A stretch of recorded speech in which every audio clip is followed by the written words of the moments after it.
Ok, pessoal, seguindo adiante, vamos trabalhar agora o estudo dos gases. Não trabalharemos esse conteúdo até o final. Eu vou deixar um vídeo depois para que vocês assistam, comentarem um pouco mais ao final da aula, mas a priori eu quero, nesse momento, que vocês entendam o que significam variáveis de estado de um gás e qual é a importância delas, né, nesse estudo, certo? Então, qual é a ideia geral do estudo dos gases, em primeiro lugar? Vamos trabalhar aqui é, a ideia de que os gases, o comportamento deles também depende das moléculas, tá? As moléculas de um gás. Entretanto, há uma especificação aqui nesse estudo. Entender o comportamento dos gases quando aprisionados, tá? Ou seja, trata-se de um ambiente fechado. Mas se esse ambiente ele é rígido ou se esse ambiente ele é móvel, isso depende da situação.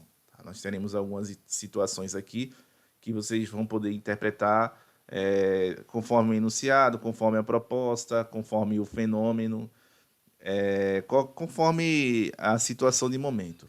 O que eu quero dizer para vocês é que quando nós aprofundarmos o conhecimento sobre gases, vocês vão ter um entendimento que, na verdade, nós estamos tentando entender fenômenos de natureza microscópica com consequências macroscópicas, ou seja, o que eu consigo perceber a nível macroscópico devido a um fenômeno microscópico, tá?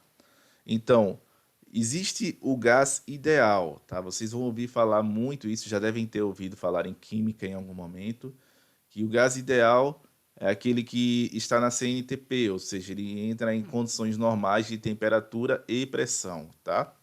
Normalmente, a nível de ensino médio, nós trabalhamos com gás ideal, mas é importante que vocês saibam que nem todos os gases vão seguir esse comportamento, tá? Existem outros tipos de gases que vão variar as suas características de outra forma. Mas para a nível de ensino médio, nós trabalharemos apenas o gás ideal, tá bom? Então, quais são as características de um gás ideal? Ele possui baixa densidade, vai se encontrar acima de uma temperatura crítica, as moléculas se movem desordenadamente distantes umas das outras, tá? E ele possui moléculas que colidem eventualmente umas com as outras e com as paredes do recipiente, sendo essa colisão perfeitamente elástica. Isso é importante, tá, pessoal? Tem um vídeo aqui para vocês assistirem, caso queiram se aprofundar no conteúdo, mas o que é importante vocês entenderem? Quando você considera uma colisão perfeitamente elástica, você está querendo desprezar perdas, né, de energia, de quantidade de movimento, você quer desprezar isso para estudar um gás ideal. Daí o nome ideal, né? Normalmente isso é aplicado na física quando estamos diante de sistemas perfeitos, né? Então vamos seguir adiante aqui, tá, pessoal? É, Vamos trabalhar algumas ideias, né? Algumas variáveis de estado para que vocês possam entender. Aqui você tem alguns exemplos, o estudo de Robert Boyle, vários estudos foram feitos, mas na prática eles trataram de apenas de uma coisa, né? O que eles precisavam entender é como o gás se comporta quando você altera as outras duas variáveis de estado, mas não altera a temperatura. Então, por exemplo, aqui ele coloca bem claro: se admitirmos que a temperatura do gás não se altera, será possível analisar a correspondência entre pressão e volume do gás, tá? Então preste muita atenção. Já falei aqui as três variáveis de estado: pressão, temperatura e volume, tá? Estudar os gases nada mais será do que entender a interação, né, pessoal? A interação entre essas três variáveis de estado conforme é, o, o nível de fenômeno físico que é submetido a esse sistema, tá bom, pessoal?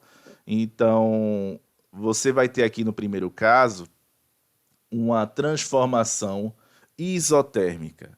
Isotérmica significa não mudar a temperatura. Tomem nota disso. Isotérmica não muda a temperatura durante a transformação gasosa. Entretanto, se a temperatura não muda, o que vai alterar são as outras duas variáveis de estado, que são pressão e volume, tá bom? Então, esse gráfico aqui, ele é um gráfico de uma isoterma, ele tem essa característica, tá? Repare que pressão e volume são inversamente proporcionais, tá bom? Então, enquanto a pressão cresce, o volume ele diminui, tá? Isso é importante você saber, tá bom? Então, o que vocês precisam a priori saber não é nem tanto o gráfico, mas como essas variáveis se conversam. No caso, pressão e volume vão interagir de forma inversamente proporcional quando você está diante de uma mudança, de gás, uma mudança no estado do gás com a temperatura constante. Prosseguindo. Agora, nós não estamos interessados em uma mudança do gás com temperatura constante, não. Eu quero uma situação em que o volume é constante, né? Então, esse trabalho aqui foi desempenhado também, tá bom? Por esses cientistas. E o que você precisa entender é que eles estão fazendo a mesma coisa que Boyle. A diferença é que eles resolveram travar outra variável de estado. Então, o que você tem basicamente é que dessa vez o volume e a temperatura vão interagir, certo? Então, o que você precisa entender aí é que vai haver uma interação de direta proporcionalidade. Isso que vocês precisam entender, certo? Então, continuando aqui, pessoal, eu acredito que por esse slide nós temos aqui um resumo bem interessante. Quando a transformação é isotérmica, você tem essa fórmula aqui, ou seja, pressão 1, volume 1, pressão 2, volume 2. Já já eu vou mostrar na simulação o que vocês precisam entender o que significa pressão 1, pressão 2, volume 1 e volume 2. Transformação isocórica é quando o volume é constante. É chamado também de transformação isovolumétrica. Então aí você utilizará essa fórmula. E a transformação isobárica é quando a pressão é constante, né? Conforme esse quadro aqui, tá bom? Aqui em cima, pressão constante e aqui embaixo, volume constante, tá bom? Caso nenhuma das variáveis seja mantida constante, isso significa que você vai ter que usar essa equação aqui. Ou seja, ninguém ficou constante, nem pressão, nem volume, nem temperatura. Então você vai precisar utilizar essa daqui. A ideia é que qualquer cálculo que você faça desse tipo de conta, você vai ter sempre o mesmo valor, não importa o estado que o gás esteja, certo? Então, visto isso, a gente agora pode dar uma olhadinha na simulação. Com isso, você já tem os insumos necessários para trabalhar as questões que eu passei sobre gases, tá bom? Em um momento rápido eu vou mostrar aqui para vocês, tá bom? Essa equação também aqui, a de Clapeyron, ela foi utilizada demais em química também, acredito que vocês conheçam.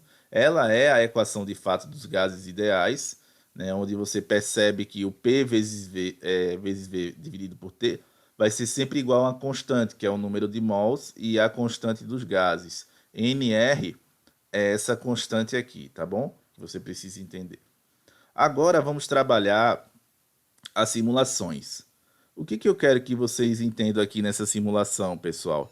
É bem simples, tá? Vocês vão precisar entender o seguinte. Repare que na nossa substância aqui, nós temos uma situação em que as moléculas elas estão aqui, ó, comprimidas, tá bom? Elas estão comprimidas. Então, o que você vai ter aqui nesse momento? Nós estamos com aquela equação em que a pressão é constante, tá? Então, eu não vou ter alteração de pressão aqui. Mas se eu fornecer calor, se eu startar aqui, o que vai acontecer? Quanto maior a temperatura, maior o grau de agitação das moléculas. E se a pressão não aumenta, a outra variável precisa aumentar, ou seja, vai aumentar o volume. Então, a colisão dessas moléculas com as paredes, ou melhor, com o teto aqui, vai fazer com que o volume ele aumente conforme a temperatura. Isso aqui é um cenário de uma transformação isobárica, tá bom? Onde a pressão é constante, tudo bem? Agora, em uma outra situação aqui, nós podemos ver, pessoal, uma situação em que o volume é constante. Então, repare, aqui foi colocado um objeto para que você entenda que você vai fornecer calor, vai fornecer temperatura, mas não vai ter uma variação de volume. Então, outra variável de estado precisará variar no lugar. Então, quando eu forneço calor aqui, tá, pessoal? Isso significa que você vai ter um grau de agitação das moléculas aqui um pouco maior, elas começam a se agitar mais e, consequentemente, as colisões vão ocorrer de maneira mais frequente, tá bom? Essa intensidade de colisões nas paredes internas do recipiente denota a pressão. Então, já que o meu volume não pode aumentar agora, o que vai aumentar é a pressão. Então, isso remonta o que eu falei no início da aula. Você não consegue enxergar essa interação molecular, tá? Mas você consegue observar a pressão, você consegue observar temperatura, sim, consegue medir, consegue observar volume. Então, você está tentando entender o comportamento do gás aprisionado conforme variáveis de estado que você pode medir. Tá bom, pessoal? Vamos encerrando a aula por aqui, certo? Eu gostaria de tentar colocar aqui para que vocês vejam que existe um material para estudar, que é com relação ao estudo dos gases. Na verdade, são duas questões. Em si, elas vão trabalhar justamente o que eu falei hoje, tá bom? É importante que vocês tenham em mente que esse é o início do estudo dos gases, a gente vai ver muita coisa ainda, tá bom? Vou deixar para vocês também duas questões aqui, tá? São questões OBF e Enem.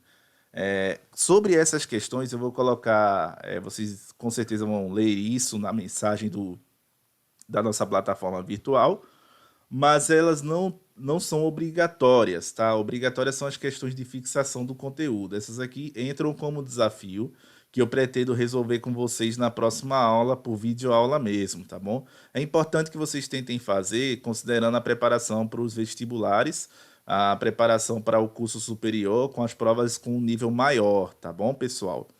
E por fim, é isso, tá? Eu espero que vocês tenham gostado da aula. Espero que vocês estudem bastante e tenham uma ótima semana. Um bom trabalho a todos. Tenham um ótimo dia, tarde ou noite. Até a próxima.